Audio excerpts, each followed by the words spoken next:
عسلامة. اليوم ان شاء الله باش نوريكم دواء للكحة، اللي عنده الكحة وبات لي الكامل يكح. احسن حاجة هي تيزانة الكروية. الكروية اللي ما يعرفهاش هي هذه، بالعربية يقولوا لها الكراوية. لهنا انا خديت مغرفة كبيرة متاع كروية، كاس ماء والعسل. اول حاجة باش نغسل الكروية ونصفيها، ونحط كاس الماء يغلي. مادام انا غسلت الكروية وصفيتها، لهنا عندي الماء غلاه والكروية غسلتها وشللتها، باش نحطها توا تغلي 5 دقايق ومن بعد نطفي عليها الغاز. لهنا الكروية عندها 5 دقايق تغلي، تو باش نطفي عليها الغاز ونغطيها دقيقتين ولا 3 من بعد نصفيها.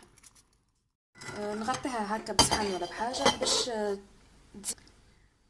باش القوة متاعها تزيد تسيب في الماء. لهنا عندي الكروية ارتاحت 5 دقايق، تو باش نصفيها. لهنا التيزانة صفيتها، تو باش نحط لها مغير عسل، واللي ما يحبش العسل يعمل سكر، يعني اختياري.